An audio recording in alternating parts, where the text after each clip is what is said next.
എൻ്റെ പേര് ഫെമി. ഞങ്ങൾ കണ്ണമാലിയിൽ നിന്നാണ് വരുന്നത്. ലിജു ചെറുപ്പം തൊട്ടേ ഇവിടെ ബ്രദറിൻ്റെ കൂടെ ഉള്ളതാണ്, വളരെ ചെറുപ്പം തൊട്ട്. അപ്പോൾ ഞങ്ങൾ ശുശ്രൂഷകളിലും എല്ലാം പങ്കെടുക്കാറുള്ളതായിരുന്നു. ഞങ്ങളുടെ ജീവിതത്തിൽ എന്ന് പറഞ്ഞാൽ ഞങ്ങൾ കല്യാണം കഴിച്ച് കുറച്ച് നാൾ കഴിഞ്ഞപ്പോഴേക്കും കുറച്ച് കടബാധ്യതകളും കാര്യങ്ങൾക്കും പ്രശ്നങ്ങളൊക്കെ ആയി. അങ്ങനെ വന്നപ്പോൾ ഞാനൊരു നേഴ്സാണ്. ഞാനിവിടെ എറണാകുളം സിറ്റി ഹോസ്പിറ്റലിൽ വർക്ക് ചെയ്യുമായിരുന്നു. അപ്പം പിന്നെ പുറത്തേക്ക് പോകാം എന്നുള്ളൊരു തീരുമാനത്തിൽ വന്നു. അപ്പോൾ ആ സാഹചര്യത്തിൽ എന്ത് വേണം, എന്ത് ചെയ്യണം എന്നറിയില്ലായിരുന്നു. അപ്പോൾ എന്നും ഞങ്ങളുടെ ജീവിതത്തിൽ എന്ന് പറഞ്ഞിട്ടുണ്ടെങ്കിൽ എന്ത് കാര്യങ്ങൾ, എന്ത് മുഖ്യമായ കാര്യങ്ങൾ ഞങ്ങൾ എന്തെടുത്ത് തീരുമാനമെടുത്താലും ഞങ്ങൾ ബ്രദറിനോട് ചോദിച്ച് പ്രാർത്ഥിച്ച് ബ്രദർ മെസ്സേജ് എടുത്തതിന് ശേഷം മാത്രമേ ഞങ്ങളത് ചെയ്യാറുണ്ടായിരുന്നു. അങ്ങനെ ഞങ്ങൾ അയർലൻഡിൽ പോകാം എന്നുള്ള തീരുമാനത്തിൽ വന്നു. ബ്രദറിനോട് ചോദിച്ചപ്പോൾ ബ്രദർ പറഞ്ഞു നല്ല ഓപ്ഷനാണെന്ന് ബ്രദർ പ്രാർത്ഥിച്ചിട്ട് വന്നു. അതിനുശേഷം പോയിട്ട് പഠിക്കണം. അപ്പോഴും കൺഫ്യൂഷൻ വന്നു. കാരണം ഞങ്ങൾ ഇതുവരെയായിട്ടും എന്ത് ചെയ്യണേ, എവിടെ പോകണം എന്നൊന്നും ഞങ്ങൾക്ക് അറിയില്ല. ഞങ്ങൾക്ക് പറഞ്ഞു തരാൻ ആരുമില്ല. ആ സമയത്ത് കോവിഡ് കാലഘട്ടമായിരുന്നു. അപ്പോൾ ഒരു സെൻറ്റേഴ്സ് തുറന്നിട്ടില്ല. അപ്പോൾ അങ്ങനെയുള്ള സാഹചര്യത്തിൽ 2-3 സെൻറ്റേഴ്സ് ഉണ്ടായിരുന്നു. അപ്പോൾ ഞങ്ങൾ ബ്രദറിനെ വിളിച്ചിട്ട്, അപ്പോൾ ബ്രദർ പറഞ്ഞു നിങ്ങൾ ആലോചിച്ച് വെച്ചിട്ട് സെൻറ്റേഴ്സ് ഏതാണെന്ന് വെച്ചാൽ ആലോചിച്ചിട്ട് എന്നെ വിളിക്ക്, നമുക്ക് പ്രാർത്ഥിക്കാമെന്ന് പറഞ്ഞു. അങ്ങനെ കലൂരുള്ളൊരു സ്ഥലം ബ്രദർ പറഞ്ഞു അവിടെ പോയി പഠിച്ചാൽ മതി എന്ന് പറഞ്ഞു. അങ്ങനെ ഞങ്ങൾ അവിടെ പോയി പഠിച്ചു. അതിനുശേഷം എക്സാം സെൻറ്റർ എടുക്കണം. അപ്പോൾ ആ സമയത്ത് 3 സെൻറ്റേഴ്സ് ആയിരുന്നു നോക്കാനായിട്ടുള്ളത്: കോയമ്പത്തൂർ, കൊച്ചി, ട്രിവാൻഡ്രം. അപ്പോൾ ബ്രദർ പ്രാർത്ഥിച്ച് നോക്കിയിട്ട് പറഞ്ഞു കോയമ്പത്തൂർ എടുത്താൽ മതി എന്ന് പറഞ്ഞു. അങ്ങനെ ഞങ്ങൾ കോയമ്പത്തൂർ ബുക്ക് ചെയ്തു. അതിനുശേഷം ഞങ്ങൾ എക്സാമിന് പോകുന്നതിന് മുമ്പ് ബ്രദറിനോട് ചോദിച്ചു, ഒന്ന് വന്ന് കണ്ട് പ്രാർത്ഥിച്ചിട്ട് പൊക്കോട്ടെ എന്ന് ചോദിച്ചു. അപ്പോൾ ബ്രദർ പറഞ്ഞ് ധൈര്യമായിട്ട് വരാൻ പറഞ്ഞു. അങ്ങനെ ഞങ്ങൾ ചെന്ന് ബ്രദറിനോട് പ്രാർത്ഥിച്ചു. ബ്രദർ പറഞ്ഞു ഒന്നും കൊണ്ട് ടെൻഷൻ അടിക്കണ്ട, നീ ധൈര്യമായിട്ട് പൊക്കോ, എക്സാം ഹോളിൽ നിന്ന് ചിരിച്ചോണ്ട് ഇറങ്ങുന്നതാണ് മെസ്സേജിൽ കാണണമെന്ന് പറഞ്ഞു. അങ്ങനെ ഞങ്ങൾ കോയമ്പത്തൂർ ചെന്നു. എക്സാം എഴുതി റൈറ്റിംഗ് എഴുതിക്കൊണ്ടിരുന്നപ്പം അവസാന 15 മിനിറ്റ് ഉള്ളപ്പോഴാണ് വീണ്ടും എനിക്ക് ക്വസ്റ്റ്യൻ വായിച്ചു നോക്കാൻ എൻ്റെ ഉള്ളിൽ ഈശോ പറയുന്ന പോലെ എനിക്ക് തോന്നിയായിരുന്നു. അങ്ങനെ ഞാനപ്പോൾ വീണ്ടും ക്വസ്റ്റ്യൻ വായിച്ചു നോക്കിയപ്പോഴാണ് ഞാൻ മനസ്സിലാക്കിയത് എഴുതി മുഴുവൻ തെറ്റായിരുന്നു. പക്ഷെ ഞാൻ എക്സാം ഹോളിൽ കയറുന്നതിന് മുമ്പ് വായിച്ചൊരു ക്വസ്റ്റ്യൻ ആയിരുന്നു, അത് വേറൊരു രീതിയിലാണ് ചോദിച്ചതെന്ന് മനസ്സിലായത്. അങ്ങനെ പെട്ടെന്ന് തന്നെ ഈശോയോട് ഞാൻ പറഞ്ഞു, എനിക്ക് എഴുതിയിരുന്നോ ഈശോ, എനിക്ക് സമയം തരണം, എനിക്ക് അറിയാവുന്ന ക്വസ്റ്റ്യനാണ്, എനിക്ക് എഴുതിയിരുന്നോ എനിക്ക് സമയം തരണമെന്ന് പറഞ്ഞു. ഞാൻ എഴുതി തീർന്നപ്പോഴാണ് പിന്നെ ബെല്ലടിച്ചതും എക്സാം അങ്ങനെ എഴുതിയപ്പോൾ പുറത്തേക്ക് ഇറങ്ങിയപ്പോൾ മിക്ക പിള്ളേരും ഞാൻ ആദ്യം എന്താണ് എഴുതിയത് അതാണ് ആ പിള്ളേരെല്ലാവരും തന്നെ എഴുതിയത്. അപ്പം ഞാൻ ഈശോയോട് പറഞ്ഞു, ഈശോയെ അങ്ങ് ഭയങ്കര അത്ഭുതമായി. ബ്രദർ പറഞ്ഞതുപോലെ തന്നെ ആ ഹോളിൽ അത്രയും പേര് വിഷമിച്ചിറങ്ങിയപ്പോൾ ഞാൻ ചിരിച്ചോണ്ടാണ് ഇറങ്ങിയത്. അതാണ് ലിജോ കണ്ടത്. അത് കഴിഞ്ഞിട്ട് സ്പീക്കിങ്ങിന് പോയി. സ്പീക്കിങ്ങിന് ചെന്നപ്പോൾ എൻ്റെ കൂടെ ഞങ്ങൾ 5 പേരാണ് എക്സാം എഴുതാൻ ഞങ്ങളുടെ ഇൻസ്റ്റിറ്റ്യൂഷനിൽ പോയത്. എനിക്ക് കിട്ടിയ മാഡം എന്ന് പറഞ്ഞാൽ ബാക്കിയുള്ളവർക്ക് കിട്ടിയെന്ന് വെച്ചിട്ടുണ്ടെങ്കിൽ ഇച്ചിരി റൂഡായ ഒരാളായിരുന്നു. പക്ഷെ എനിക്ക് കിട്ടിയ മാഡം അവിടെ ചെന്നപ്പോൾ തന്നെ എന്നോട് പറഞ്ഞു, നിനക്ക് പ്രാർത്ഥിക്കാനുണ്ടെങ്കിൽ നീ പ്രാർത്ഥിക്ക്, നീ ഓക്കെ അതിന് ശേഷം മാത്രമേ നമുക്ക് സ്പീക്കിംഗ് സ്റ്റാർട്ട് ചെയ്യാൻ. അപ്പോൾ ഞാൻ പറഞ്ഞു ഈശോയെ ഇത്രയും നല്ല ആളെ കിട്ടിയല്ലോ എന്നിങ്ങനെ ആലോചിച്ചു. അങ്ങനെ അതും ഓക്കെ ആയി, ചിരിച്ചുകൊണ്ട് തന്നെ ഇറങ്ങിയത്. ഞാൻ ബ്രദറിനോട് വന്നപ്പോൾ ബ്രദറിനോട് ഞാൻ പറഞ്ഞില്ലേ മെസ്സേജിൽ അങ്ങനെയാണ് കണ്ടത്, നീ പ്രാർത്ഥിക്കുക, നന്നായി പ്രാർത്ഥിക്ക്, എക്സാമിൽ നീ ജയിക്കുന്നതാണ് കാണുന്നതെന്ന് പറഞ്ഞു. അങ്ങനെ OET റിസൾട്ട് വന്നപ്പോൾ ഞങ്ങൾ പ്രതീക്ഷിച്ച പോലെ തന്നെ അയർലൻഡ് സ്കോർ കിട്ടി തന്നെ ഞങ്ങൾ പാസ്സായി. പിന്നെ അതിന് പ്രോസസ്സിങ് ഒത്തിരി താമസം ഉണ്ടായിരുന്നു. കാരണം കോവിഡ് സമയമായിരുന്നു, ഒരിടത്തു നിന്നും വിളിക്കുന്നില്ല, എല്ലായിടത്തും ക്ലോസ് ചെയ്തു, എല്ലാ രാജ്യങ്ങളും ക്ലോസ് ചെയ്തു. OET ആകെ 2 വർഷമേ ഉള്ളൂ, 2 വർഷം കൊണ്ട് എക്സ്പയറി ആകും. 1 വർഷം കഴിഞ്ഞു, ഒരിടത്തു നിന്നും ഇൻ്റർവ്യൂസ് വരുന്നില്ല. അപ്പം ധ്യാന കേന്ദ്രത്തിലും അന്ന് ആദ്യം കടവായിരുന്നു. അതിനുശേഷം വീണ്ടും ബ്രദർ പറഞ്ഞു കുറച്ച് പേര് വെച്ചിട്ടുണ്ടെങ്കിൽ ഞാൻ ധ്യാനം തുടങ്ങുന്നുണ്ട്, നീ ധ്യാനത്തിന് വാ, ധ്യാനത്തിന് വന്നിട്ട് നീ 9 അന്ന് താമസിച്ചുള്ള ധ്യാനം ഇല്ലായിരുന്നു, അന്ന് വൺഡേ ധ്യാനം മാത്രമേ നടക്കുന്നുണ്ടായിരുന്നു. അപ്പം നീ ഒരു മാതാവിനോട് പറഞ്ഞിട്ട് നീ ഒരു 9 വൺഡേ ധ്യാനം കൂടെ എല്ലാം ശരിയാവുമെന്ന് പറഞ്ഞു. അങ്ങനെ ഞാൻ ബദൽ മാതാവിനോട് പറഞ്ഞു, ഞാൻ 9 വൺഡേ ധ്യാനം കൂടിക്കോളാം, എനിക്ക് എൻ്റെ ഡിസിഷൻ ലെറ്റർ വരണം, എനിക്ക് എവിടെയെങ്കിലും കിട്ടണം എന്ന് പറഞ്ഞു. അങ്ങനെ ഞങ്ങൾ വൺഡേക്ക് വരാൻ തുടങ്ങി. ഞങ്ങളങ്ങനെ വൺഡേക്ക് വന്ന് പ്രാർത്ഥിച്ചപ്പോൾ ഒരു ദിവസം ഞങ്ങൾ ബ്രദറിനോട് പറഞ്ഞു, ബ്രദറെ ഞങ്ങൾ വീട്ടിലൊന്ന് വന്ന് പ്രാർത്ഥിക്കാമോ എന്ന് ചോദിച്ചു. ബ്രദർ ഒന്ന് വരാമെന്ന് പറഞ്ഞു. അങ്ങനെ ബ്രദർ വീട്ടിൽ വന്നൊരു ദിവസം അവിടെ നല്ല ശക്തമായൊരു പ്രാർത്ഥനയായിരുന്നു. അന്ന് ഞങ്ങൾ അവിടെ ഉണ്ടായിരുന്നവരൊക്കെ ഒത്തിരി ഭയങ്കര അനുഗ്രഹത്തോടു കൂടിയാണ് ബ്രദർ ഒന്ന് പ്രാർത്ഥിച്ചത്. പ്രാർത്ഥിച്ചതിന് ശേഷം ബ്രദർ ഞങ്ങൾ ഫുഡ് കഴിക്കാമെന്ന് പറഞ്ഞു. ബ്രദർ ഫുഡ് കഴിക്കാൻ വേണ്ടി ഇരുന്നപ്പോൾ എൻ്റെ ഫോൺ ബെല്ലടിച്ചു. അതൊരു രാത്രി ഒരു 8 മണി സമയമായിരുന്നു. അപ്പം ആ ബെല്ലടിച്ചപ്പോൾ തന്നെ ബ്രദർ വെച്ച് ആരാന്ന് വെച്ചപ്പോൾ നമ്മൾക്ക് അറിയില്ല, നോക്കട്ടെ എന്ന് പറഞ്ഞപ്പോൾ എടി അത് അയർലൻഡിൽ നിന്നുള്ള കോളായിരിക്കും എന്ന് പറഞ്ഞു. ഞാൻ പറഞ്ഞു, ബ്രദറെ അങ്ങനെ ഒന്നും വിളിക്കാൻ ചാൻസ് ഇല്ല, അയർലൻഡിൽ നിന്നൊന്നും ഫോണിൽ വിളിക്കത്തില്ല, ഇമെയിലേ വരത്തുള്ളൂ എന്ന് പറഞ്ഞു. അപ്പം നീ എടുക്കണ്ടായിരുന്നു എന്ന് പറഞ്ഞു. പക്ഷെ അത് എടുത്തപ്പോൾ അയർലൻഡിൽ നിന്നുള്ള കോള് തന്നെയായിരുന്നു. അതും അവിടെ നിന്ന് ഡയറക്റ്റ് ഏജൻസിയാണ് വിളിച്ചത്. എനിക്ക് വിശ്വസിക്കാൻ പോലും പറ്റുന്നില്ലായിരുന്നു ഏജൻസിയാണ് വിളിച്ചതെന്ന്. ഞാൻ കോൾ എടുത്ത് താഴെ ബ്രദറെ അയർലൻഡിൽ തന്നെയായിരുന്നു എന്ന് പറഞ്ഞു. ബ്രദറൊന്നും ഞാൻ പറഞ്ഞില്ലേ, ഞാൻ അത്രയും പ്രാർത്ഥന ശക്തി ഉണ്ടായിരുന്നു, ആ പ്രാർത്ഥന എനിക്കറിയായിരുന്നു, എനിക്ക് കിട്ടുമെന്ന് എനിക്കറിയായിരുന്നു എന്ന് പറഞ്ഞു. അങ്ങനെ കോള് വന്നു, പ്രോസസ്സിങ് എല്ലാം നടന്നു. പിന്നെ അന്ന് ആ സമയത്ത് ഡിസിഷൻ ലെറ്റർ വന്നു. ഞങ്ങൾ പോവാനുള്ള ഇതെല്ലാം ആയി കഴിഞ്ഞപ്പോൾ ഞാൻ മാത്രമായിരുന്നു, എനിക്ക് വേറെ നമ്മൾ ആ കോവിഡ് സമയം ആരോടും കോണ്ടാക്ട് കാര്യങ്ങളൊന്നും ഇല്ലായിരുന്നു. പിന്നെ ഏജൻസി എല്ലാം ഡയറക്റ്റ് ആയിരുന്നു. അവിടെ ചെന്നു, എക്സാം എഴുതി. എക്സാം എനിക്ക് 3-4 സ്റ്റേഷൻസ്, അവിടെ 14 എക്സാം, അവിടെ ചെന്ന് കഴിഞ്ഞ എക്സാം ഉണ്ട് ആപ്റ്റിറ്റ്യൂഡ്. അതിൻ്റെ എക്സാംസിൽ ഒരു എക്സാം ഭയങ്കര ടഫ് എന്ന് പറഞ്ഞാൽ ഭയങ്കര ടഫായിരുന്നു. എനിക്ക് ഒരക്ഷരം പോലും ഞാൻ അവിടെ ആൻസർ പറഞ്ഞിട്ടില്ല. അവർ ചോദിച്ചതിന് ഒരക്ഷരം പോലും ഞാൻ പറഞ്ഞിട്ടില്ല. എന്നത് എനിക്കിപ്പോഴും നല്ല ഉറപ്പാണ്. അതൊരു എനിക്കറിയില്ല, അവർ ചോദിക്കുന്നത് മുഴുവൻ എനിക്ക് ഒരക്ഷരം പോലും ഞാൻ ആൻസർ പറഞ്ഞിട്ടില്ല. അപ്പോൾ ഞാൻ അറിഞ്ഞിട്ട് നമ്മുടെ ബ്രദറെ എനിക്ക് തോന്നുന്നില്ല കിട്ടുമെന്ന്, ഞാൻ തിരിച്ചു പോരേണ്ടി വരുമെന്നാണ് തോന്നുന്നത്. ബ്രദർ പറഞ്ഞു, നീ എന്തിനാ ഇങ്ങനെ ടെൻഷൻ അടിക്കുന്നു, നീ മാതാവിനോട് പ്രാർത്ഥിക്കും, ബദൽ മാതാവിനോട് പ്രാർത്ഥിക്കും, റിസൾട്ട് വരുമ്പോൾ നിനക്ക് കിട്ടും എന്ന് പറഞ്ഞു. അപ്പോൾ ഞാൻ പറഞ്ഞു, പ്രാർത്ഥിക്കാം ബ്രദറെ. ബ്രദർ പറഞ്ഞു, ഞാൻ നോക്കട്ടെ, ഞാൻ എല്ലാവർക്കും പ്രാർത്ഥിക്കാമെന്ന് പറഞ്ഞു. ബ്രദറെ പ്രാർത്ഥിച്ചു. പിറ്റേ ദിവസമാണ് റിസൾട്ട് വരുന്നത്. റിസൾട്ട് വന്നപ്പോൾ ഞാൻ പാസ്സായിരുന്നു. 14 സ്റ്റേഷനിൽ ഞാൻ പാസ്സായി.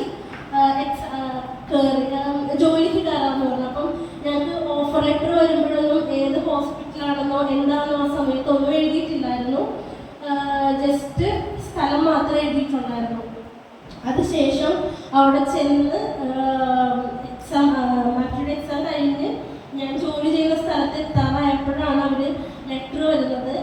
അയർലൻഡിലെ ഗവൺമെൻറ് ഹോസ്പിറ്റലിലേക്കായിരുന്നു എനിക്ക് പോസ്റ്റിംഗ് കിട്ടിയത്. അപ്പോൾ ഡയറക്റ്റ് ഗവൺമെൻറ് ഹോസ്പിറ്റലിലോട്ട് വരിക എന്ന് പറയുന്നത് ഭയങ്കര ബുദ്ധിമുട്ടാണ്. കാരണം ഇവിടെ നിന്ന് എല്ലാവരും തന്നെ പോകുന്നത് ആദ്യം നഴ്സിംഗ് ഹോമിലേക്കാണ്.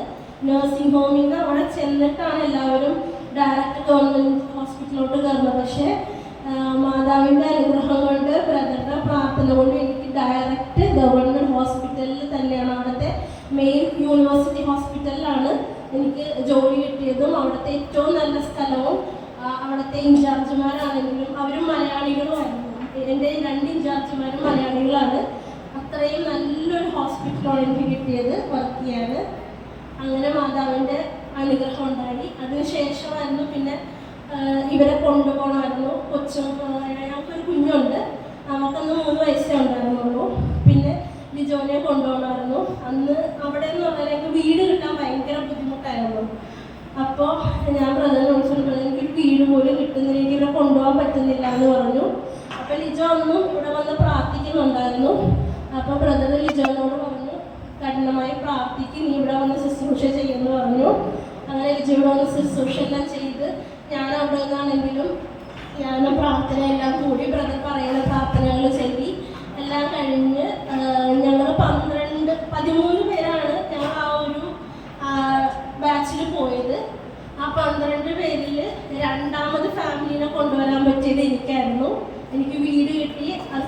പറ്റിയത് എനിക്കായിരുന്നു. അത് വലിയൊരു അത്ഭുതമായിരുന്നു. അതിനുശേഷം അന്നൊരു ചെറിയൊരു ഒരു ബെഡ്റൂം വീടാണ് അന്ന് കിട്ടിയത്. പക്ഷെ അത് കഴിഞ്ഞതിന് ശേഷം ഞങ്ങൾ മാതാവിനോട് പ്രാർത്ഥിച്ചു, ഞങ്ങൾക്ക് ഒരു വീടായിട്ട് കിട്ടണേ എന്ന് ഞങ്ങൾ പ്രാർത്ഥിച്ചു. 1 വർഷത്തിന് ശേഷം ബ്രദർ പറഞ്ഞു, വീട് കിട്ടുവടി, നിങ്ങളൊരു വീട്ടിൽ താമസിക്കുന്നതായിട്ടാണ് കാണുന്നതെന്ന് പറഞ്ഞു. അതിനുശേഷം ഞങ്ങൾ സെർച്ച് ചെയ്ത് 1 വർഷം കൊണ്ട് ഞങ്ങൾ 1 വർഷം 1.5 വർഷം പ്രാർത്ഥന എല്ലാം കഴിഞ്ഞിട്ട് ബ്രദർ പറഞ്ഞ രീതിയിലുള്ള വീട് ഞങ്ങൾക്ക് അവിടെ ഇപ്പോൾ കിട്ടി. അത് നല്ല ലാൻഡ് ലോഡും നമ്മൾ എന്ത് ചോദിച്ചാലും തരുന്ന ലാൻഡ് ലോഡായിട്ടുള്ള നല്ലൊരു വീട്ടിലാണ് ഞങ്ങൾ ഇപ്പോൾ താമസിക്കുന്നത്. അങ്ങനെ ബ്രദർ എന്ന് പറഞ്ഞായിരുന്നു, ആദ്യം ഞങ്ങൾ കാണാൻ പോയി വീട് ഞങ്ങൾക്ക് ഒത്തിരി ഇഷ്ടപ്പെട്ടു. അപ്പോൾ ബ്രദറിനെ വിളിച്ചു വന്നു, ബ്രദറെ ഈ വീട് ഞങ്ങൾക്ക് ഇഷ്ടമായിരുന്നു. ബ്രദർ വന്നു, ഒരു കാരണവശാലും നീ ആ വീട് എടുക്കരുത്, പിശാചിനെയാണ് ആ വീടിൻ്റെ ഫ്രണ്ടിൽ കാണുന്നതെന്ന് പറഞ്ഞു. ഞങ്ങൾ ആ വീട് കാണാൻ ചെന്നപ്പോൾ അവിടെ ഹാലോവിൻ നടക്കുമായിരുന്നു. അപ്പോൾ ആ വീടിൻ്റെ ഫ്രണ്ടിൽ ഹാലോവിൻ്റെ സമയത്ത് പിശാചുകൾ തൂക്കിയിടുന്നൊരു കസ്റ്റം അവിടെ ഉണ്ട്. അത് ബ്രദർ പറഞ്ഞ പോലെ തന്നെ ഒരു കറുത്ത വേഷത്തിലൊരു സാധനത്തിനെയാണ് ഞങ്ങൾ അവിടെ കണ്ടത്. ബ്രദർ ആ വീട് എടുക്കണ്ടാവുന്നത്. അത് കഴിഞ്ഞിട്ട് ഒരു വീട് വന്ന് ബ്രദർ പറഞ്ഞു, നീ ധൈര്യമായിട്ട് എടുത്തോ എന്ന് പറഞ്ഞു. ഞങ്ങൾ ആ വീട്ടിൽ കയറി ചെന്നപ്പോൾ കാണുന്നത് ആ വീട്ടിൽ ഞങ്ങൾക്ക് മുമ്പുണ്ടായിരുന്ന ഒരമ്മ അവിടെ ഇരുന്ന് കൊന്തേറ്റിരിക്കുന്നതാണ് കണ്ടത്. ബ്രദർ പറഞ്ഞതുപോലെ തന്നെ നല്ലൊരു വീട്.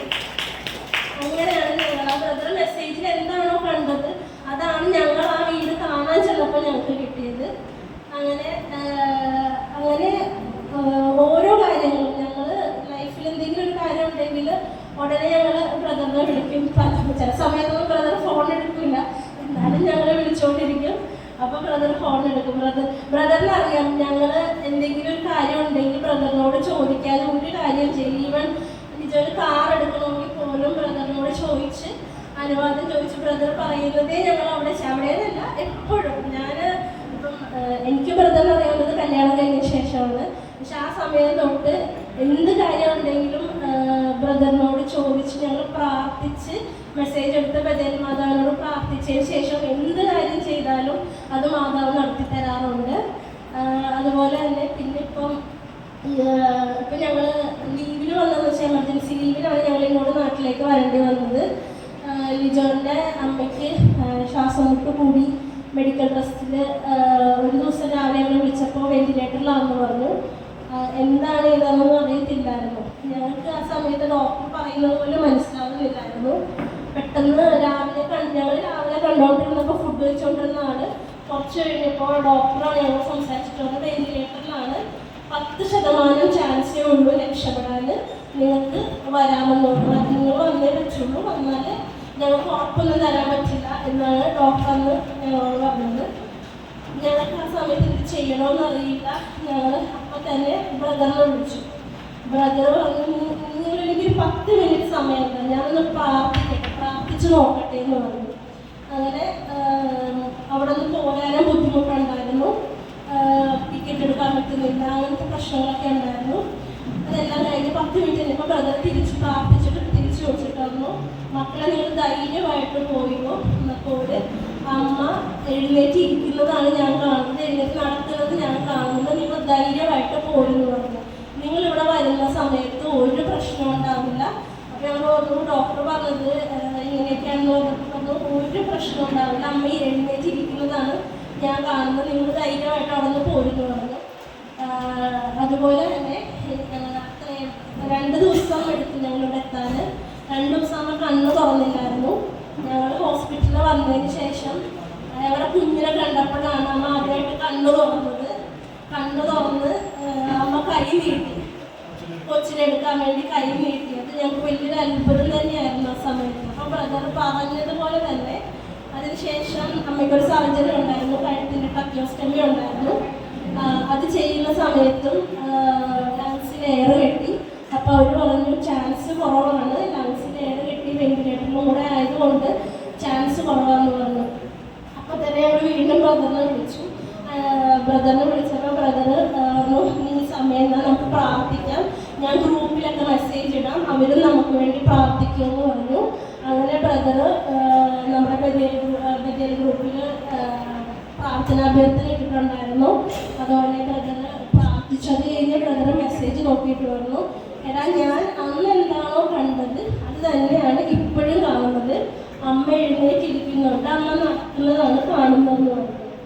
അത് കഴിഞ്ഞന്ന് അതൊരു 8-9 മണി സമയത്തായിരുന്നു. 12:30 ആയപ്പോൾ ഡോക്ടർ ഇറങ്ങി വന്നിട്ട് പറഞ്ഞു ഇപ്പൊ പ്രശ്നമൊന്നുമില്ല, ആള് സ്റ്റേബിൾ ആയിട്ടുണ്ട്, അതിന് വേണ്ട കാര്യങ്ങളെല്ലാം ചെയ്തിട്ടുണ്ട്, അമ്മ ഓക്കെ ആണെന്ന് പറഞ്ഞു. 2 ദിവസം കഴിഞ്ഞപ്പോൾ തന്നെ അമ്മേനെ ICU വെന്റിലേറ്റർ മാറ്റി ICU ഇറക്കി. ഇപ്പൊ അമ്മ റൂമിലാണ്, എഴുന്നേറ്റ് ഇരിക്കുന്നുണ്ട്. അതുപോലെ ഇന്നലെ വന്നിട്ട് ഞങ്ങൾ ഇങ്ങോട്ട് പോരുവാന്ന് പറഞ്ഞപ്പോൾ അമ്മ ശബ്ദമില്ല, ഇവിടെ അത്യാവശ്യം വിട്ടുകൊണ്ട്. പക്ഷെ എന്നിട്ടും അമ്മ പറഞ്ഞു ഇവിടെ വന്നിട്ട് എനിക്ക് വേണ്ടി പ്രാർത്ഥിച്ച എല്ലാവരോടും നന്ദി പറയണം, ബ്രദറിനോട് പ്രത്യേകം നന്ദി പറയണമെന്ന് ഞങ്ങളോട് പറഞ്ഞാണ് ഇങ്ങോട്ട് വിട്ടത്. ഇത്ര അനുഗ്രഹങ്ങൾ ഇപ്പൊ വരെ, ഇത്ര അനുഗ്രഹങ്ങൾ ഞങ്ങൾ തന്നു. ഇത്രയുമല്ല, ഇതിൽ കൂടുതലുണ്ട്. പക്ഷെ അത് നമുക്ക് ഓരോന്നോരോന്ന് എടുത്ത് പറഞ്ഞാൽ സമയം കിട്ടും. പക്ഷെ ഞങ്ങളുടെ ജീവിതത്തിൽ ഏറ്റവും ഇമ്പോർട്ടൻ്റ് ആയിട്ടുള്ള കാര്യങ്ങളാണ് ഞങ്ങൾ ഇപ്പോൾ പറഞ്ഞത്. അതിൽ കൂടുതൽ കാര്യങ്ങൾ ഞങ്ങൾക്ക് ഈ മാതാവ് വഴി ധ്യാനകേന്ദ്രത്തിൽ വന്നത് വഴി ബ്രദർ ഞങ്ങൾക്ക് മാതാവിൻ്റെ കയ്യിൽ നിന്ന് വാങ്ങി തന്നിട്ടുണ്ട്. ഈശോൻ്റെയും മാതാവിൻ്റെയും കയ്യിൽ നിന്ന് ഒത്തിരി അനുഗ്രഹങ്ങൾ വാങ്ങി തന്നിട്ടുണ്ട്. ഇവിടെ നിന്ന് പോകുന്നത് കൊണ്ട് തന്നെ ഞങ്ങൾക്ക് അതുകൊണ്ട് ഓരോ കാര്യങ്ങളും ഞങ്ങൾ മുന്നോട്ടെടുക്കുമ്പോൾ ഞങ്ങൾക്കൊരു വിശ്വാസമുണ്ട്. ഇവിടെ വരുന്നത് കൊണ്ടാണ് ഈ മാതാവിൻ്റെ അനുഗ്രഹവും ഈശോൻ്റെ അനുഗ്രഹവും ഉള്ളതുകൊണ്ട് ഞങ്ങൾ ചെയ്യുന്ന ഒരു കാര്യം ഞങ്ങൾക്ക് സങ്കടമായിട്ടൊന്നും വരാറില്ല. എല്ലാം നല്ലത് മാത്രമേ നടന്നിട്ടുള്ളൂ. അതുപോലെ ബ്രദർ വേണ്ട എന്ന് പറയുന്ന കാര്യം എന്തെങ്കിലും ഞങ്ങൾ ചെയ്താൽ ഞങ്ങൾക്ക് അത് ബ്രദർ പറയുന്ന പോലെ തന്നെ വന്നിട്ടുള്ളൂ. അതുകൊണ്ട് ഞങ്ങളത് ചെയ്യാൻ നിൽക്കാറില്ല.